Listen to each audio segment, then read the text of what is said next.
Welcome to the Holding Hope podcast. My name is Pam Orr, and I am the Executive Director for Fellowship Housing, a nonprofit that empowers single moms. The Holding Hope podcast is a space for courageous single moms to share their journeys. Through their stories, we will explore the life-changing power of hope. Each of these women inspires me, and I know they will inspire you as well. I'm so glad you've decided to listen.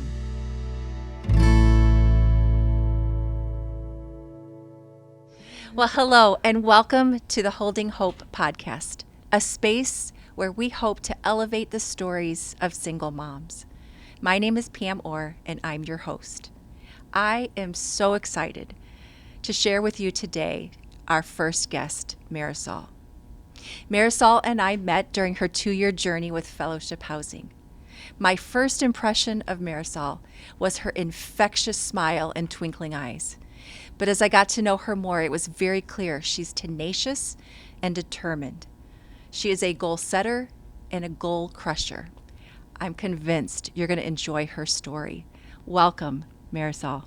Oh, thank you, Pam. I'm so excited to be here. I can't believe this is your first podcast, and hopefully the first of many, many more to come. Well, that's wonderful. I am excited. We'll learn together. We'll do this together, right? Oh, definitely. Well, let's jump right in. I'm wondering if it would be okay with you if we go back and help everybody get to know you before you became a mom. Would you mind jumping back and telling us a little bit about your childhood journey? Absolutely. So I was born and raised in Mexico for 10 years. So as a 10-year-old girl, I was brought here by my father, along with my 3 sisters and my mother. He did it all legally, by the way, which was a very long process, and that's why it took so long for us to finally be here with him. So he came to the United States when he was 16 years old, started working, and his goal the whole time was to come here with his family and raise his kids here. So, every time he would go back to Mexico, which would be once a year, it seemed like mom was pregnant again. So then he had to start the process of getting everybody here all over again. But eventually he got it done. And at 10 years old, I came here, and I think that was a huge part of my life, like a big turning point. Let me go back and just clarify one thing. You said that your dad and you and your siblings came over. Your mom stayed in Mexico. She actually did get to come as well. Okay.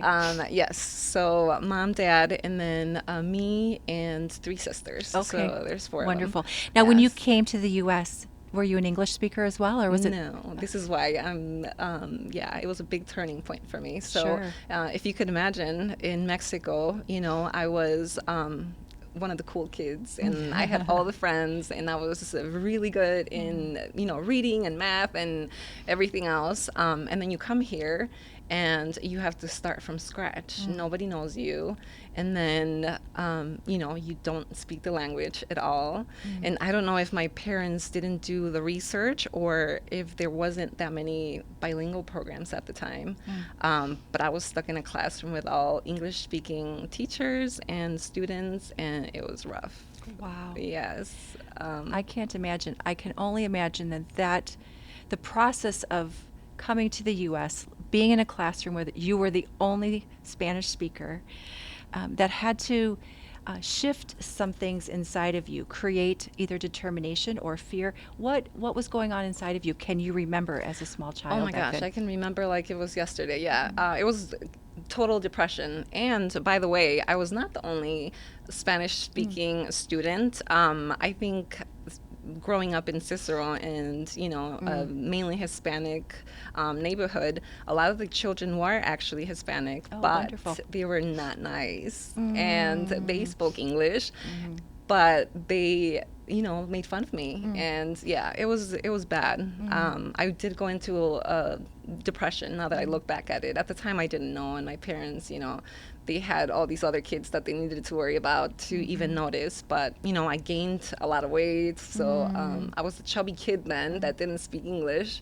And I don't think that helped my self-confidence. It was very rough. Right. Yeah. So move that into high school then. I mean, what did high school look like for you? Was it still a struggle? How did the language growth come for you, and what did high school look like then? Funnily enough, I actually learned the language in one summer. Wow. Yes. So, like I said, I did grow up in a mainly Hispanic neighborhood, but my cousin lived a couple of doors down, and she was born and raised here, and all the kids spoke English. So they were all speaking English all of the time, and I picked it up. I remember. Slowly, I started to understand what they were talking about, while we were playing, and eventually, well, my first word was probably not, it was a bad word. It was a colorful word. It was a colorful word, yes. We were playing kickball or something outside in front of my house, and I yelled it out, and everybody's like, "Oh my gosh, Marisol, you speak English!" Like, yay! And I think that was that day I started speaking English. Wonderful. Or so that's how I remember it. Wonderful. So take me through your high school years. What was that like for you here in the US? So it was easier because then, I spoke the language and I'd made friends. But, high school is tough, I think, for anybody. It's rough times. And I wasn't as focused in school as I had been, when I was younger. So, you're thinking about other stuff and boys and everything else. And I did focus more on losing the weight and fitting in more. Sure. I didn't want to be, the awkward kid anymore. Right. And I think high school was basically that, me trying to just be somewhat going back to what I was used to, which was being, well liked and enjoying school more. Yeah. Not so much about the grades or anything Yeah. like that. And that seems like a pretty normal high schooler, doesn't it? Yeah. Yeah. So one thing that I forgot to share in the introduction, and probably the most important thing about you, is that you are mom to an 8-year-old boy, Leo, correct? Oh, yes. He Okay. is, oh my gosh. I don't think if it was not for him, I wouldn't be where I am today. It would have just been, coasting and going through life, as it came. But he was a big wake-up call for me. And it's like, okay, you have somebody watching you now. Yeah. And learning from everything you're doing and learning from what you're teaching him. Yeah.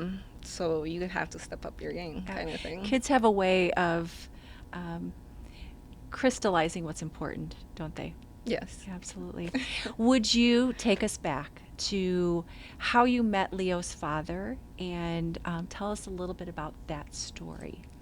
So I was working all the time, really, really hard at a restaurant, Mexican restaurant, which that's also a big part of my story. And one of my coworkers had some soccer game coming up that he was getting everybody together for. Somebody was coming, like a big team was coming to Chicago to play. I don't even remember who it was.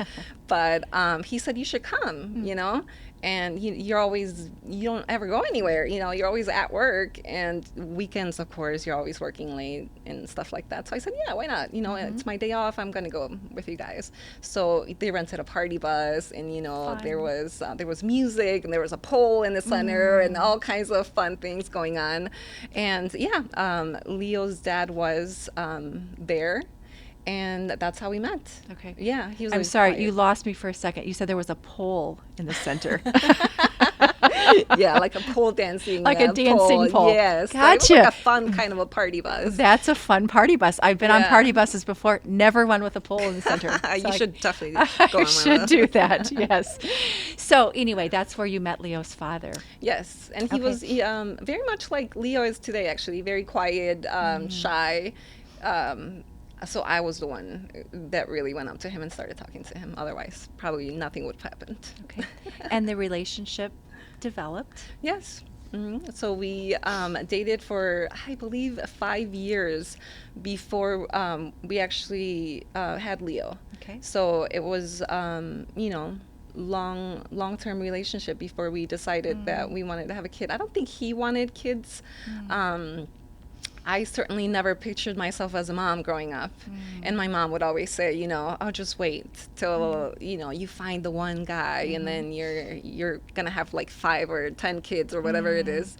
But yeah, I was about 30 years old by then when I found out I was pregnant, and it was more like, it's time. Okay. I didn't want to be like, I felt like I would miss out then on being a mom. It's like we should do it. We should keep the baby and we should be parents. And yeah, that's how that started. So talk to me about this season in your life when you're a small family. It's, you and Leo's dad and Leo. What was life like then? Was it what you dreamed of? Was it what you hoped? What was it even initially, and then what it grew into? I believe at one point, I remember saying it. I am so happy right now. I couldn't be any happier. Leo was a baby. I'm not really sure exactly how old he was, but, we had a home and I had decorated it the way I wanted it. And it was nice, it was comfortable and it was beautiful. And then at some point I felt like there was something missing. I was very lucky never to have been abused, or it wasn't ever anything like that coming from Leo's dad. Abuse or neglect or any of that. It was just, I think it was in me. I remember coming home from work some days and thinking, is this all? Is this what my life is? And I couldn't put my finger, and I couldn't tell you why I was unhappy or what was missing. But I felt like something definitely was missing. Yeah. So then bring me to the place where you became a single mom. What were the events leading up to that? I think never our intention, right? Not something as a little girl that you said, I dream of being a single mom someday. Exactly. So tell me about the progression of this little family that you had to the place where you found yourself as a single mom. So I think, it definitely never want to be a single mom, especially in a Mexican culture, where parents die together. You don't hear divorce. Single mom is the worst thing that can possibly happen to you. So really, that's a thing in the Mexican culture. It's huge. Like, you're looked at like, you're just less of a person then. There's something wrong with you. You're damaged goods. And now, all the men are going to use you, and you're just going to be the single mom. And that's it. That's what, at least that's what I remember, growing up. It's something that you definitely don't want to be. So I think there was a lot of tension at home at some point. You could tell that he wasn't happy. Leo's father wasn't happy. I wasn't happy. And it was harder to, live together then. So, fights and stuff like that. We were never really into screaming or yelling or anything like that. But there was a time where the police was called, and it wasn't anything like, I felt threatened or anything like that. It was just more anger. Like, I just want you out of my face, so I'm calling the cops so they can get you out of my face. And then, so the police came, and, they said, we recommend that you leave at least for today because you don't want it to escalate. And they asked you to leave. They asked me to leave, yeah, because he had left. He left the house Okay. when I called the police. So he stepped out, and when they came, he was gone. So they said, if he might come, he probably will come back today, and you don't want it to escalate, so you should probably get out. So I grabbed my stuff. I went to a hotel nearby, and then I stayed the night there. And I think that was a big, it did something in me. I said, oh, this feels right. This feels right. I'm away from him, and I feel okay. This isn't like the end of the world. Okay. And that was the beginning of my transition into being a single mom then. That had to be quite a hard decision for you to make, because given the Mexican culture that you grew up in, that is a part of who you are. Seems like to make that decision had to take a lot of courage. Definitely. Yes, absolutely. It did feel like there was, like I had no choice though. It was like, it's either this and, go into the unknown, like you don't know what's going to happen with your life, or keep living, the way you're living right now when you're not truly happy. Right. And, like I think everybody deserves to be happy. And it's sad that people get hurt along the way, but, ultimately I think, yeah, you just have to do what's best for you. So, what did next steps with you and Leo look like then? So we went back home the next day Okay. after that hotel stay, Yep. and I went to Google. And I was like, I was looking for shelters. Okay. Okay, so at this point, I was ready to go into like a homeless shelter. I think I saw it on TV or something where, people are sleeping on the floor, and if you don't come in at a certain time, you may not get a bed or something. That And I was doesn't sound ready. good. Okay. I was ready for that. But then I thought, oh my gosh, but my baby. If it was me alone, okay, like I don't mind. And you're probably thinking, why didn't you go to your parents' house or like a family member or something like that? And I feel like in my family, and not just me, but especially me, I've always been seen as the strong one. So you don't do that, Marisol doesn't do that. Like, what happened? Why is she asking for help? Right. So you don't do that, right? So that was the last thing that popped in my head was I'm gonna go home and to my parents' house, Okay. where they're living together still in the same house, by the way, that we came to when we When you first left. moved here from Mexico. Yeah, my goodness. there is still to this day. So, Wow. yeah. And so I went and started Googling, and I said, I can't have my child staying in some homeless center with, like, people that are drunk, and I can't do that. How so, old was Leo at the time? he must have been 3. He was Okay. about 3 years Okay. old. Yeah. So, and he's really young. He doesn't understand, Right. what's happening. And so, I Googled shelters for single moms, and fellowship housing was the first thing that popped up, and the office at the time was, I think, less than a mile away from where I was staying. Really? Yes, so I started watching all the videos because you kind of get into it. You hear all the stories and the different videos that you guys post, and graduations especially. And I remember watching graduations, and I thought, oh my gosh, I'm going to join this program. And that's going to be me on that stage. And then I started like writing the speech that I was going to give. And I was like, and this is what I'm going to wear. This is perfect. And then I went and messaged you guys, and I was like, I'll be there tomorrow. I could just get my stuff and I'll go move in. I like in some of the stuff you wrote down that you went and applied and you thought I'm moving in tomorrow. Oh yeah, Right. That was a plan. Yeah, Yeah. I'll get my stuff and I'll move in tomorrow. And I thought your office was where I would be. Where you would be moving living. into. Right, right. Yeah. What has become very clear to me, Marisol, is that you are a woman who knows what you want, you set your goals, and you go after it. And this seems like another situation where that was the case. When you first applied to fellowship housing, you did not pass the mustard, as they say. You didn't get invited to in. die, Let's yeah. talk about that a little bit. Yes, so I came in, and Lisa Fleming was filling in for Heather because I believe Heather was giving birth to her baby. Yeah. And so Lisa was, filling in, and she warned me. She's like, this isn't really my job, and because I don't think I'm cut out for this. Like, I can't say no to people, but you're not making enough money to qualify to be in Yeah. the program. And I felt so defeated for like 2 seconds. Yeah. But then I said, no, like, okay, what do I need to do in order to, get in? Then I need to make more money. So I went to the director. I was working at a daycare full time at the Okay. time. So I went to the director and I was like, what can I do? I need to make more money.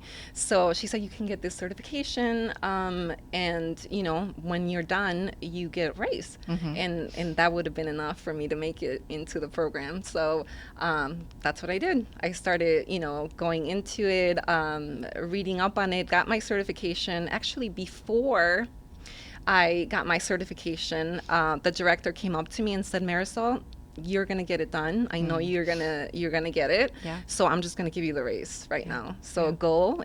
She wrote me a letter. She said, take that back to whatever program that you're applying to, and just get it. That's wonderful. Yeah. Was there ever a time before you were accepted into fellowship housing? Was there ever a time when you lost hope, when you thought you hit rock bottom, where it was just too difficult? Not for a second. No. Like I said, it was for like 2 seconds. Wow, I really wanted to move in today. What do you mean I can't come? But then it's like, okay, what's next? Yeah. What do I need to do? No, I was very determined. I told you, I wrote my speech. Like when I was watching those videos, I was like taking bits and pieces from all the girls' speeches, and I knew that that's what I wanted. Where does that drive and that determination and that confidence, where does that come from? It was dead for a very long time, so I don't know. I don't know because for a very, very long time, it was kind of shut off, I want to say. And something lit that, and I'm not really sure what it is. Maybe I'll, one day figure it out. I can't really point out the time when it, maybe when I applied, when I said, this is what I'm going to do. Because I tend to be the type that if I say I'm going to do something, I don't want to let other people down, not just for me, not even because, that's just the kind of person I am. I just don't want to let people down. So, I emailed you guys and I said I would be there for an interview. So I have to be there, I have to go. I can't go back and just not show up. So I think that's what it was. And then, after that, it's just a series of little steps and checking off different goals that I was, doing for myself. And, every little step of the way was kind of like lighting up the confidence again, I feel amazing. like. Yeah. What are some of the highlights during your time?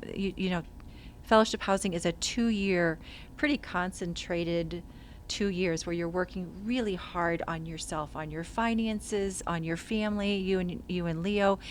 Were there any highlights, any turning points for you personally that really changed the trajectory for you? Absolutely. I think the whole idea of not having any money to spend, that alone, because then what are you doing, right? You're not going out shopping, you're not going out getting coffee, you're not wanting to even go to the mall because you can't buy anything anyway, right? Right. So what do? You stayed home, right? So let me stop you there and explain what I don't know that our listeners realize when you commit to that 2 years, you're committing to a pretty serious budget cut for your family, right? Yes. Talk about that a little bit. Well, first of all, it felt very uncomfortable to think of somebody looking into my bank account, right? Because it's embarrassing, especially when you're making so little money.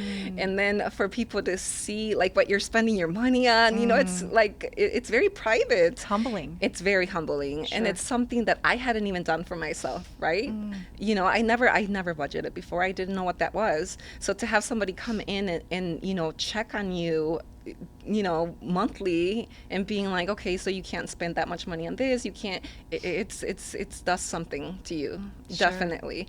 But like I said, being at home and just sitting with all those uncomfortable feelings, that I think is what changed my life.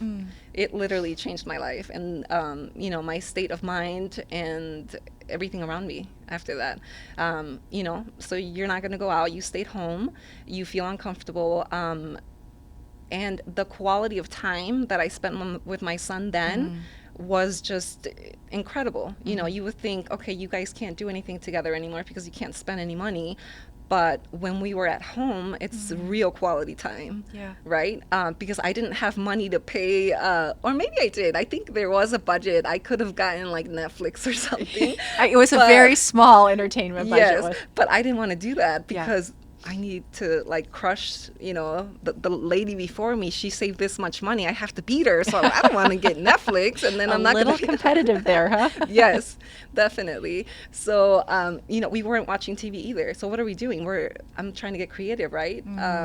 We would go out to the park. We would make paper boats and float them down the river. I mean, you know, we don't do stuff like that, Yeah. right? Because there's so much more to do. There's so much coming at us in the world today, right? Yeah. TV, all the media, the phones and stuff. So to strip all of that away Right. and get some time with Leo, Yes. I'm glad that was a rich time. Definitely. Yeah. And then on weekends when he was with dad in the beginning, I was so uncomfortable. Like, oh my gosh, now what do I do, right?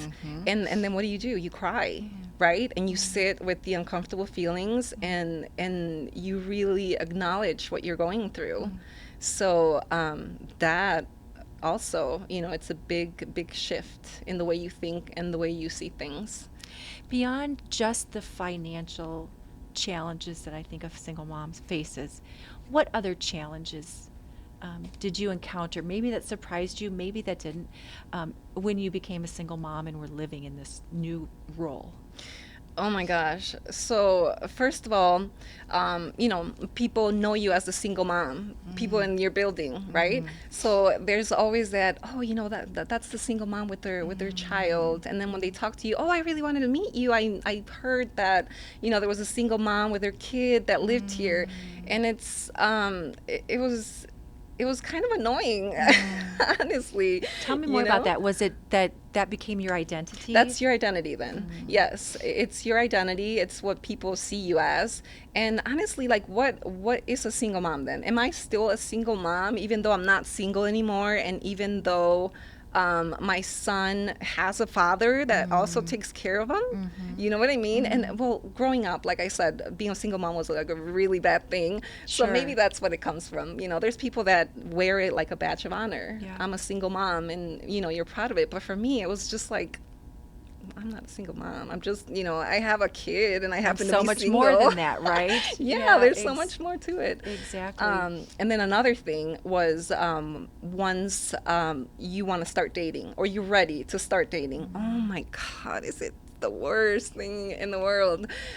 So, I'm new, right, to dating and all that stuff. So what are people doing these days? They don't go to the bars. They don't go to the restaurants. You go on online dating, right?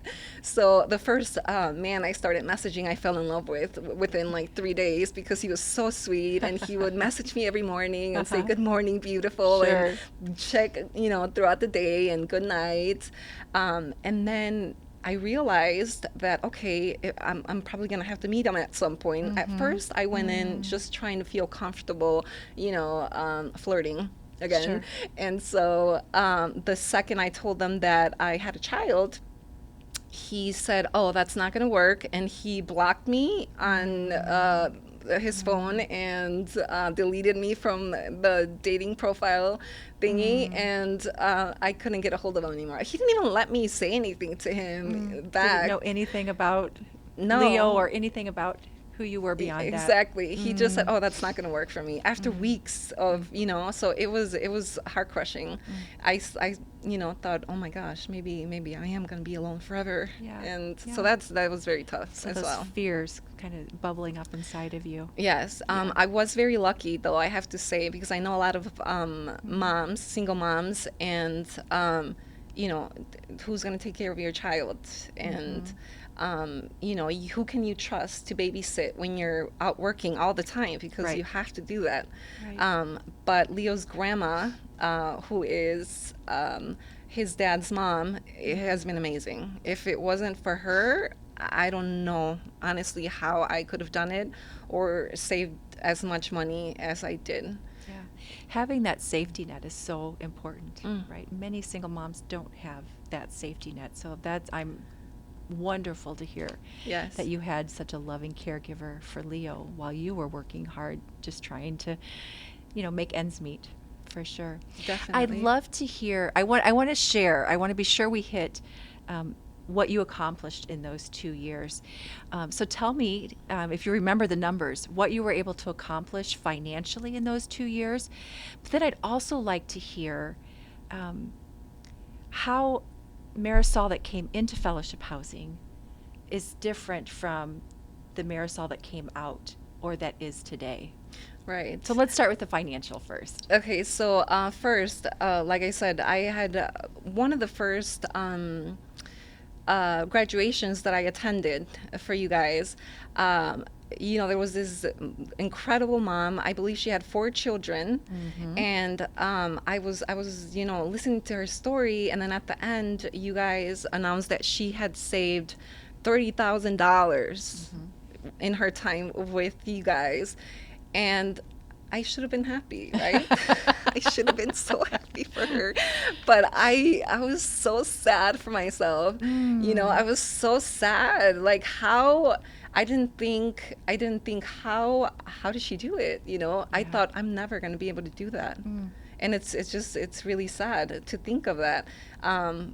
But What was I your set number? a goal to myself, right? So $41,000. $41,000 while you were Yes. making how much? I was making $14 at one job and then $16.50 at another job.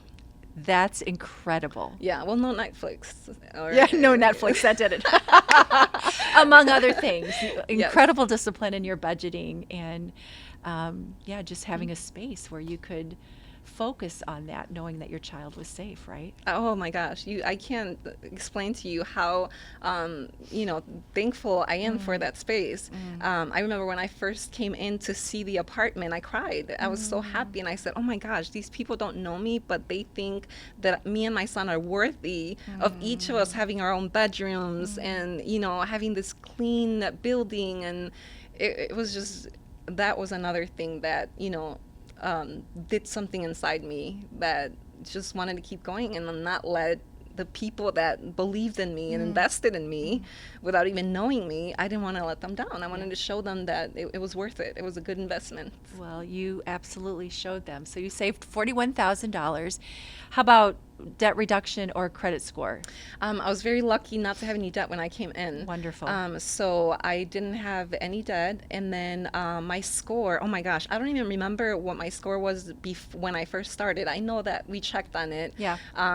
But, it went up to 680 or whatever Grew. it was at the end. Yeah. I didn't even know. I didn't even know that credit scores were a thing, Yeah. So, Yeah, so many don't, right? Why don't we teach these things in high school? We just don't. We No. don't teach our kids these things. Just to cap off, how incredibly successful you were through those 2 years. You graduated. You moved into, I think the way you said it was an apartment of your dreams. Yes. And then also, you didn't stop there. No. What came next? No. So then, while in the program, I did apply for Habitat for Humanity. And oh my gosh, that was a whole another humbling experience in itself, because I was working 2 jobs. I was working on the weekends at one job, and then during the week at another one, and I still had to work on the house, building the house, a certain amount of hours. Yep. There's sweat equity you got to put in, right? Yes. Yeah. It did help that it was my own home that I was working on, Yes. so that it keeps you going. But it was very hard.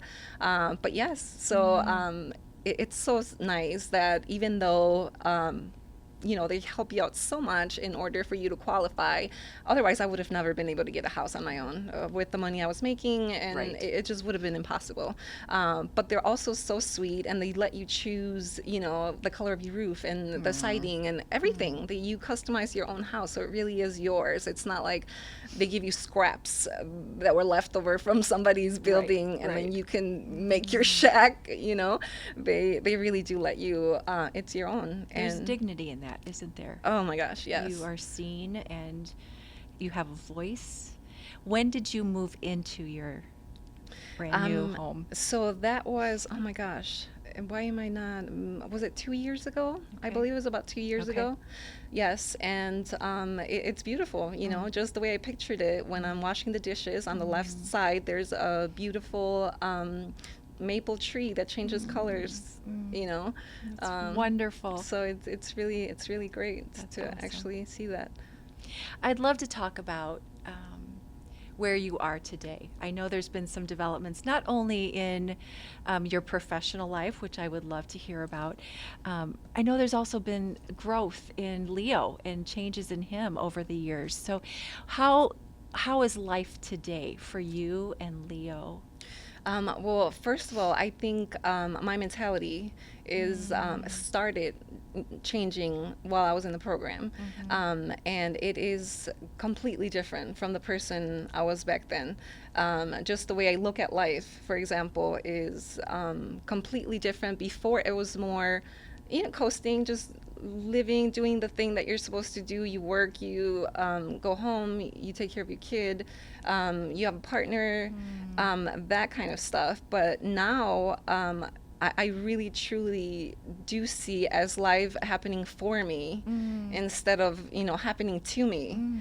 Every single thing that happens, it's leveling me up in a way. So I like to explain the way I look at life now, like a video game, right? Interesting. Because first of all, it's designed for you to win, right? Life, I believe, is designed for you to win. And there's obstacles, and there's people or little characters that try to get you down and, not let you advance to the next level. But what happens every time you do go to the next level, you unlock new abilities. I love that. Right? And it's a lot. It is, what's happening, and but it is, I think a lot of it is mental. You really do have to be in a positive state of mind, and it's like magic. You attract the people around you. You attract people that are trying to help you now, instead of just watching you or bring you down. Right? So yeah, you just like in a video game, you keep going, and it's important not to take shortcuts. Because if you do take shortcuts, what happens, right? You make it to the level where you have to kill the guy, but then, you didn't bring the weapon Right. from the last. Right. So it's learning from each stage of life, right? All of life's experiences provide learning for the next Exactly. level, as you say. So talk to me about this level then. What's going on in your life at this level? So now I am in the best relationship that I've had with Leo's dad. First of all, we're finally able to communicate very easily. Wonderful. And work with each other. He has him 50% of the time now. So he has him 1 week, and then I have him the next week. Great. And we are, effectively communicating and setting goals for Leo too. He needs therapy. I don't know if you knew this, but he was diagnosed with selective mutism. I didn't. I knew he Yes. was very quiet, very Yes. sweet boy, but also very quiet. So I did not know that. Yes. So I guess only 1% of children will ever Interesting. get this. Of course, I have to have the one Wow. where it said he's such a special kid. Yes. But yeah, so selective mutism, and it's basically you're unable to speak. Not that you choose not to, but you can't when you're in a social setting or around people, and it doesn't even matter if they're your family or not.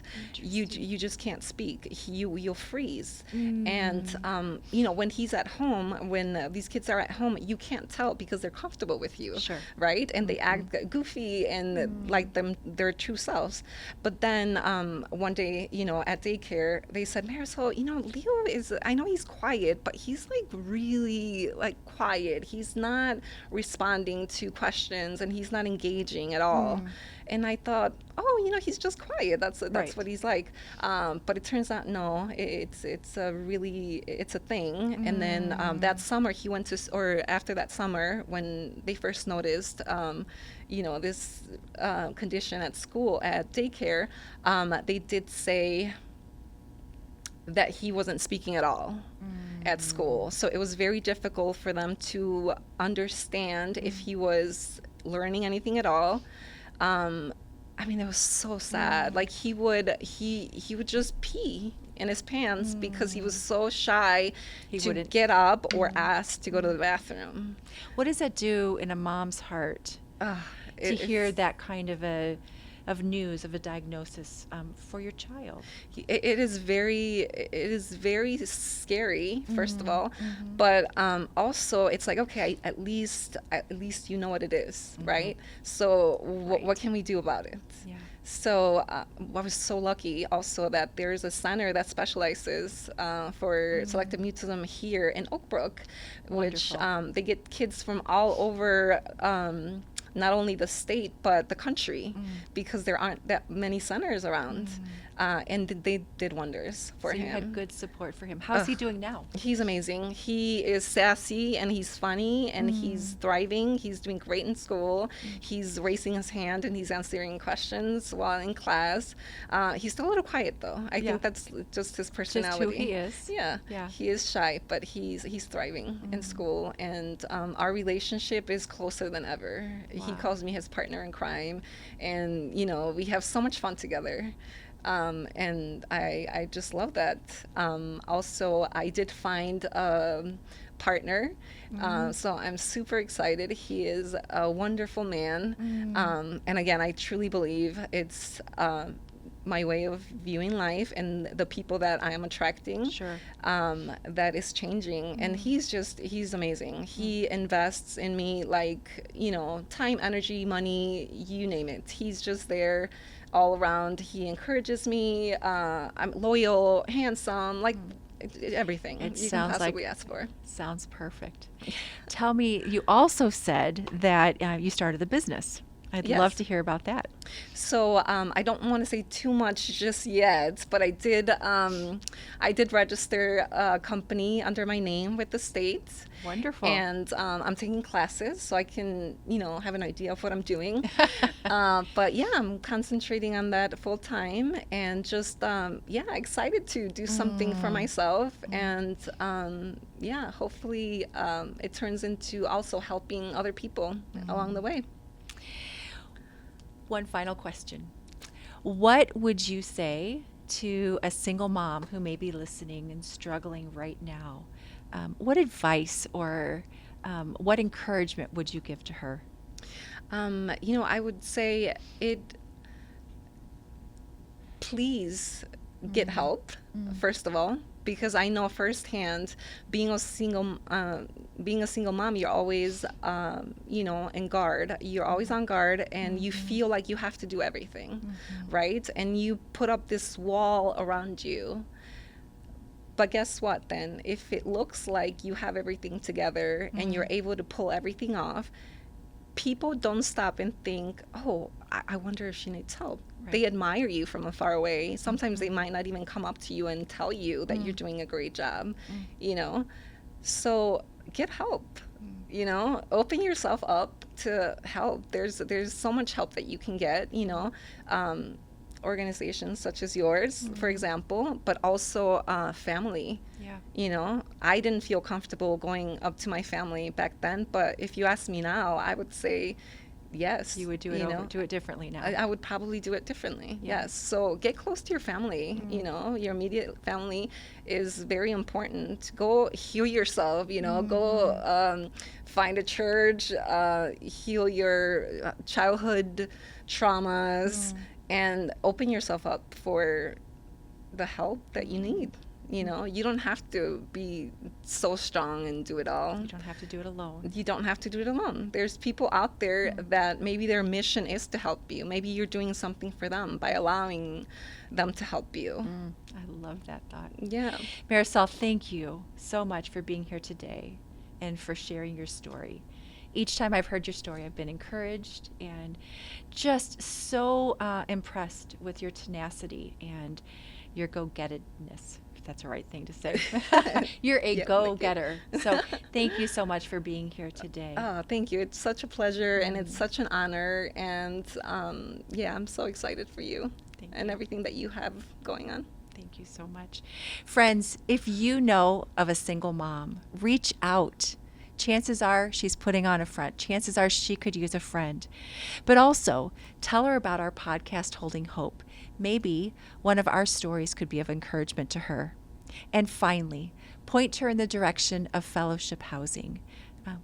chances are it's a place where she can find support and assistance and a new path for her and her children. I'd love it if you'd follow us on any social media platforms you're on, and we look forward to sharing the next story with you. Thank you.